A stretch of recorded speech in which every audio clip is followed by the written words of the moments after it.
नेपाल में इस टाइम पर जो भी कुछ हो रहा है उसको देख करके कुछ इंडियन नेताओं की हालत तो यहाँ पर खराब है, लेकिन उससे भी ज्यादा खराब कल हमारे देश की गोदी मीडिया की हालत हो गई। कल बेचारों को शायद नींद भी नहीं यहाँ पर आई होगी। आपको दिखाना चाहता हूँ, नेपाल से एक वीडियो निकल के सामने आया जहां पर नेपाल की बहुत बड़े मीडिया ग्रुप की बिल्डिंग को ऐसे आग लगा दी गई। एंड इसको देखने के बाद यहाँ वाले भी सोच रहे होंगे बैठकर कहीं हमारे भी अच्छे दिन लोडिंग ना हो जाए। इसके बाद अभी जिस मीडिया हाउस को यहाँ पर आग लगाई गई है इसका नाम है कांतिपुर मीडिया ग्रुप। इनके under Kantipur television, Kantipur radio, Kathmandu post, काफी सारी चीजें इनके अंडर आती है और उसका हेडक्वार्टर इनका काठमांडू के अंदर है, जिसको यहाँ पर आग लगा दी गई। अब प्रोटेस्टर्स का यहाँ पर ये कहना है कि ये जो कांतिपुर मीडिया ग्रुप है ये सरकार की हाँ में हाँ मिलाने का काम करता था, जनता के मुद्दे नहीं उठाता था, प्रधानमंत्री की हर टाइम तारीफें करता रहता था, सरकार की हर टाइम तारीफें करता रहता था। ये सब बातें कुछ सुनी सुनी सी नहीं लग रही, किसके जैसी लग रही है सारी बातें यहाँ पे। अब इस वीडियो को देखने के बाद कुछ इंडियन मीडिया वालों की हालत इतनी खस्ता हो गई कि उनका मेल्टडाउन यहाँ पर शुरू हो गया कि इस तरीके से नहीं करा जाना चाहिए। अरे भैया समझ आता है कि इस तरीके से मीडिया हाउसेस की बिल्डिंग को आग नहीं लगाना चाहिए, लेकिन ये कहां पर लिखा हुआ है कि मीडिया हाउस पूरे देश में बैठ करके आग लगा सकते हैं, न्यूज एंकर स्टूडियो में बैठ करके पूरे देश में डिवीजन क्रिएट कर सकते हैं। ये कहां पर जस्टिफाइड है ये भी तो बता दो ना मेल्टडाउन वाले बच्चों। इसके अलावा नेपाल से एक और वीडियो सामने आया जहां पर हमारे गोदी मीडिया के कुछ चंटू बंटूज नेपाल गए थे रिपोर्टिंग करने के लिए। अब पहले इंडिया में तो रिपोर्टिंग कर लो ठीक तरीके से, अभी तो गए नेपाल रिपोर्टिंग करने के लिए, लेकिन नेपाल में भैया हो गई इनकी भारी फजीहत। देखिए बिल्कुल यहाँ पे बहुत सारे, ये भी कुछ कहना चाह रहे हैं जी। देखिए बहुत सारे यहाँ पर यूथ हैं। अरे ये कुछ कहना नहीं चाह रहे, ये तेरे को गाली देना चाह रहे हैं, मत ले उससे पंगा फालतू में। कुछ लोगों के अंदर गुस्सा भी है, लेकिन हमारे साथ यहाँ की जो लोकल जर्नलिस्ट है वो लगातार यहाँ पे हमें बताएंगी। हमारे साथ यहाँ की लोकल जर्नलिस्ट है वो हमारे को यहाँ पर बताएंगी। लगता है ब्रो अपने आप को यहाँ पर तसल्ली देने की कोशिश कर रहा है कि मैं नहीं पिटूंगा, मेरे साथ लोकल जर्नलिस्ट भी है यहाँ पे। इन्होंने अपनी बात रखी यहाँ पर नेपाली लैंग्वेज में, और ये लगातार यहाँ पर अपनी बात रखने के लिए लोग जो है वो यहाँ पर इकट्ठे हो रखे हैं।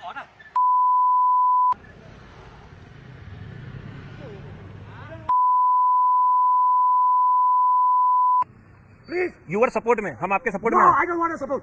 Okay We don't want to support. Okay. हामीलाई एमाले कांग्रेस साधारण नेपाली झण्डा चाहियो। Okay We don't want to support. We are Nepali, we can do.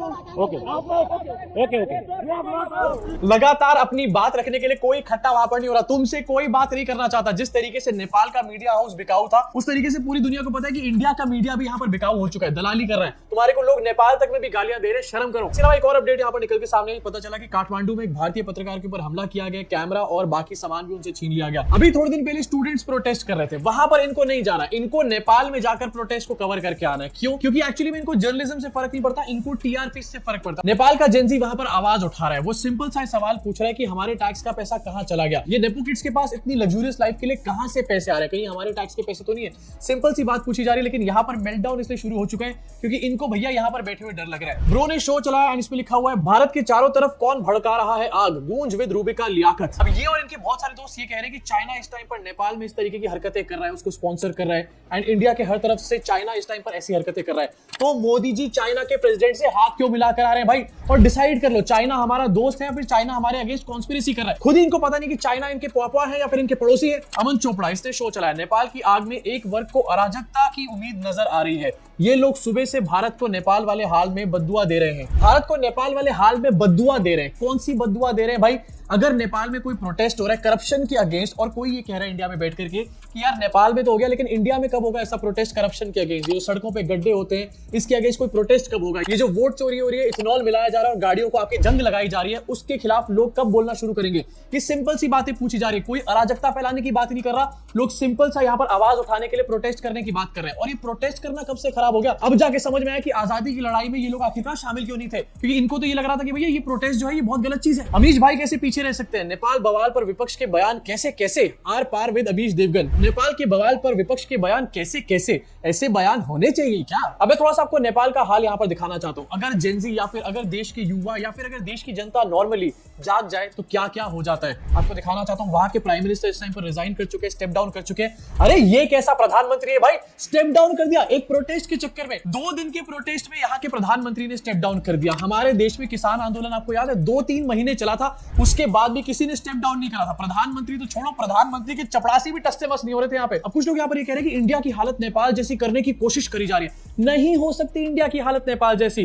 देखो नेपाल के प्रधानमंत्री ने स्टेप डाउन कर दिया अकाउंटेबिलिटी के चक्कर में। हमारे यहाँ की सरकार वो नेक्स्ट लेवल पे जा चुकी है। इनके पास बकायदा डिस्ट्रैक्शन का सिस्टम बना हुआ है। कोई भी जेन्युइन न्यूज सामने निकल कर आती है, जनता के अंदर थोड़ा सा भी बॉयल नजर आता है, एग्रेशन नजर आता है, तभी एकदम से यहाँ पर डाइवर्जन क्रिएट कर देते हैं। एकदम से मेरी तो माता जी का देहांत हो गया, मेरी माता जी को गाली दे दी, या फिर हिंदू मुस्लिम की डिबेट शुरू हो जाती है। अगर और कुछ भी इन लोगों को मिलता तो यहाँ पर नेहरू को बीच में लेकर के आ जाते हैं। लगता है नेपाल के पास नेहरू नहीं था, इसलिए वहां के प्रधानमंत्री को स्टेप डाउन करना पड़ गया। अबे हमारे यहाँ ऐसा कभी भी नहीं होने वाला, हमारे पास नेहरू है, नेहरू। इसलिए आपको दिखाना चाहता हूँ वहां के संसद की तस्वीरें एंड संसद में प्रोटेस्टर्स ने आग लगाने का काम किया। इसको भी लेकर कुछ लोग मेल्ट डाउन कर रहे हैं। एंड ये लोग कौन है जो अनडेमोक्रेटिक और रोना धोना यहाँ पर मेल्ट डाउन कर रहे हैं? वही लोग हैं जिनके अपने फ्रेंड्स जो है फार्मर्स के ऊपर थार गाड़ी चढ़ा चुके हैं। उस टाइम पे इनको डेमोक्रेसी की टेंशन नहीं हो रही थी, इनका मेल्ट डाउन नहीं हो रहा था, अनडेमोक्रेटिक है ये नहीं लग रहा था। आज इनको नेपाल की बहुत चिंता हो रही है। भैया नेपाल के प्रोटेस्टर्स गलत कर रहे हैं वहां की संसद के ऊपर आग लगा के, लेकिन वहां की सरकार करप्शन करके गलत नहीं कर रही थी। जिस करप्शन से वहां पर कितने लोगों की मृत्यु हो गई होगी, जिस करप्शन से कितने लोगों को इंसाफ नहीं मिल पा रहा होगा,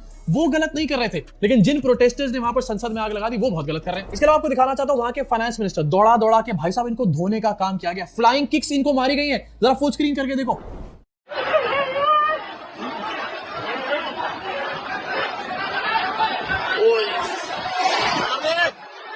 अब देखो हो सकता है कुछ लोग कह रहे हो कि इंडिया के फाइनेंस मिनिस्टर के साथ भी ऐसा हो सकता है, लेकिन मैं ऐसा बिल्कुल भी नहीं कह रहा। एंड मैं कतई भी नहीं चाहता कि इंडिया की फाइनेंस मिनिस्टर जो कि एक्चुअली एक महिला है या फिर अगर कोई पुरुष भी है उनके साथ ऐसा कुछ भी हो। इससे तो भैया सिंपल सा हमारे को जॉब्स दे दो, इकोनॉमी को ठीक कर दो, हमारे को बस इतना सही चाहिए। कोई यहाँ पर ऐसी हरकतें नहीं करना चाहता। ट्रस्ट मी, चाहे किसी भी पार्टी का वो बंदा है, उसको लेकर के ये मीडिया वाले नैरेटिव सेट कर रहे हैं कि विपक्ष देखो ऐसी हरकतें करना चाहता है निर्मला सीतारमण के साथ या फिर मोदी जी के साथ, लेकिन ऐसा कोई भी नहीं करना चाहता। हमारे देश में पहले भी प्रोटेस्ट हुए। इनफैक्ट ये तो 2 दिन का प्रोटेस्ट है। यहाँ पर किसान आंदोलन महीनों चला था। क्या किसी भी नेता किसी मंत्री को इस तरीके से पकड़ के पीटने का काम किया गया, दौड़ाने का काम किया गया?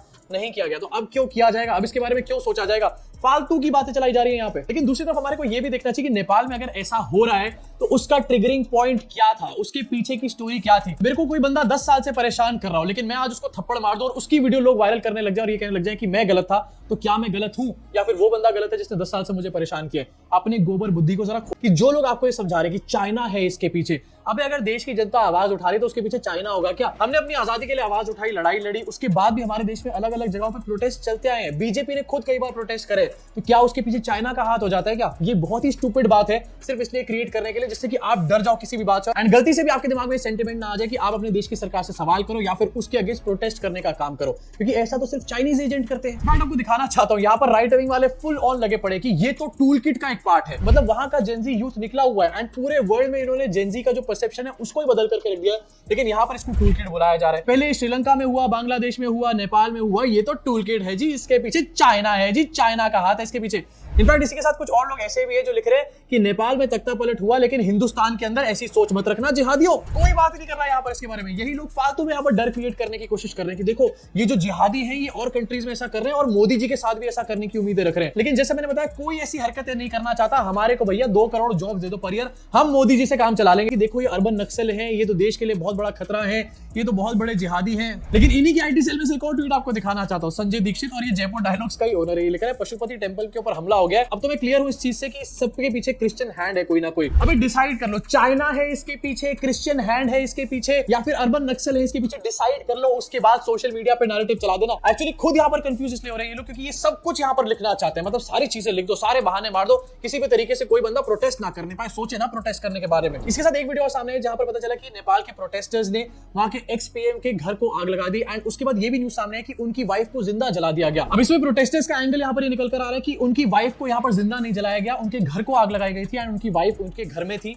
इस वजह से उनकी वाइफ यहाँ पर जल गई। लेकिन दूसरी चीज आपको दिखाना चाहता हूँ, बहुत इंटरेस्टिंग भी है। ये जो कांतिपुर मीडिया ग्रुप के ऑफिस को आग लगाई गई, यहाँ पर एक नहीं बल्कि कईयों न्यूज एंकर और यहाँ पर जर्नलिस्ट बैठे हुए थे जो कि सरकार की चमचागिरी करते रहते थे। लेकिन इस ऑफिस को आग लगाने से पहले ये जो प्रोटेस्टर्स हैं इन्होंने पूरे स्टाफ को यहाँ से खाली करवाने का काम किया, पूरे ऑफिस को वेकेट करा, उसके बाद ही यहाँ पर आग लगाई गई। अब ये जो कांतिपुर है अगर इसमें स्टाफ को बचाने का काम किया गया तो क्या इंटेंशनली दूसरी चीज यहाँ पर करी गई होगी, किसी एक्सपीएम की बीवी को यहाँ पर आग लगाई गई होगी? मैं नहीं जानता कि इसकी एक्चुअल सच्चाई क्या है, लेकिन जब भी इस लेवल के मैसिव प्रोटेस्ट चल रहे होते हैं ना तो ऐसी घटनाएं सामने आती हैं एंड इन घटनाओं को बचाने के लिए पता है क्या करना चाहिए?